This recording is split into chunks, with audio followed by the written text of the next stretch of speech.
push the elbow right in, like from the first form. That's just for position. That's a bad elbow position because it's weak. Because it's inside. It wants to be more there. With a ding cell, your centre line. With a hook cell, protecting my centre line. So this is the important part here. So with this part here, what I'm doing is I'm looking at. Believe it or not, have you noticed my elbow is not in the centre? Yeah, I've noticed my position is. From there, if I do that, I'm actually weakening it. So I'm bringing the elbow into a weak position in between the shoulder and the wrist.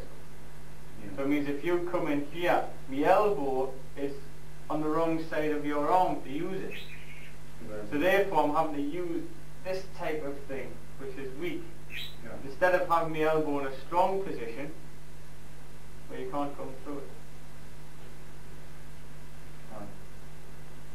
So it's my elbow protecting the centre line through its position.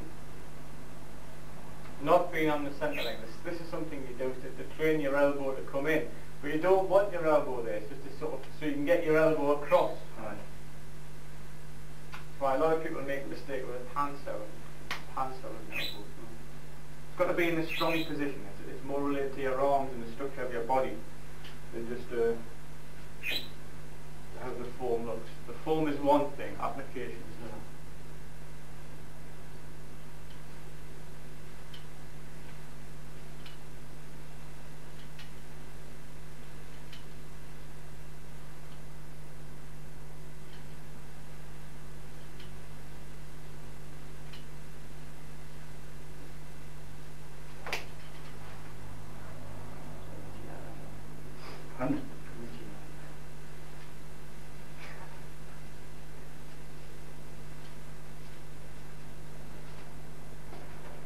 Now, there, what I felt there was this tension in pushing in here.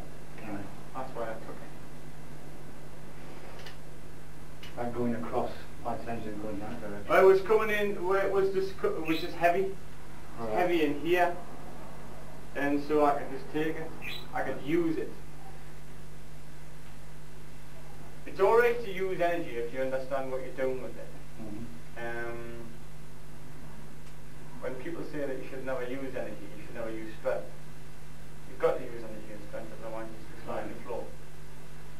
It's all relative. That's what it's going to be. It's going to be relative to what you're doing. You've got to be using it, you've got to be feeling it. Mm-hmm. In any technique, it's about understanding the use of energy.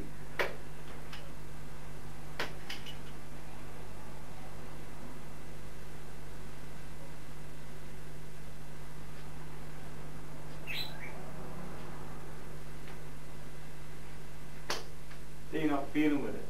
Mm-hmm. You know, your arms aren't feeling. That's why, as soon as they've gone, they don't know what to do. It's like panic. Mm-hmm. Instead of just coming straight out, what you should be doing from there, if that does that, it should be coming out. Focusing forward, kind of. Should be feeling forward. You're ready to go at any time. So when the hand goes, it comes out. Whatever arm from there.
weight, I'm not guiding it that much, but your hands are starting to grip towards the middle as well. Right. That also makes it easier to be more there. So you've got there again, your elbows in a slightly, just there makes it a lot stronger than that.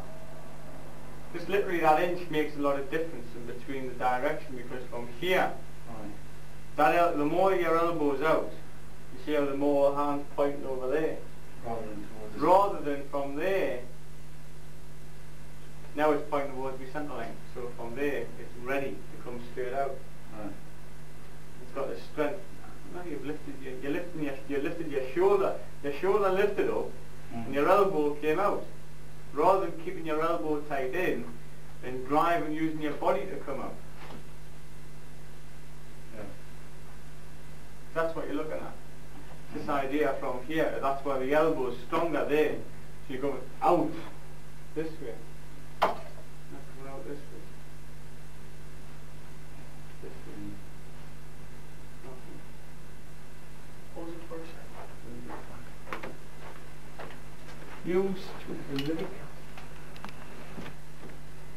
So when you're looking at use of applications from the form, what you got to remember is, again, it's the simple use of energy.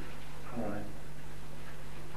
Say when you're doing in your Tjwc, you just understand how your energy is being used, where your strength is, where the great is strong, where you're weak.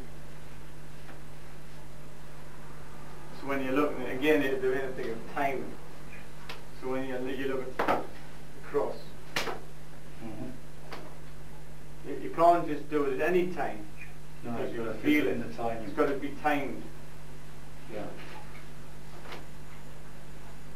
Correct. So when it's moving across, I tend not to start, like, you talk about turning with a full turn.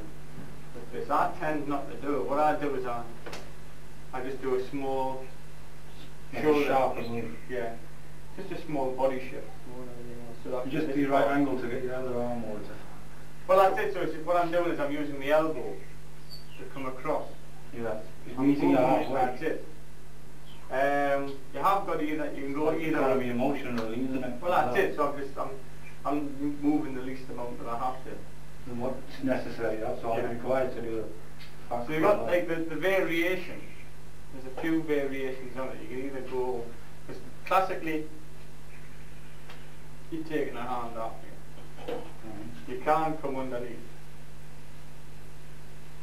It depends upon where the hand is. If that hand tends to be more there, so your hand's high there, then I can't really grab it. Yeah. But I can take it underneath. Again, if you're high on from there, again it would be difficult to take here because you'd be strong because it's to the elbow. Right. But there you'd be, because taking it by the wrist, you'd have a longer lever. Yeah. The other thing that I tend to do is I tend to do that. Which makes it easier to trap. So I'm doing two things. When I do it, I actually pull this way, push that way, And hold it. and then take it. Which is another slight variation on the lap. Concept, right? Yeah. It's doing the same thing, but it's slightly different. But the timing of it is very important.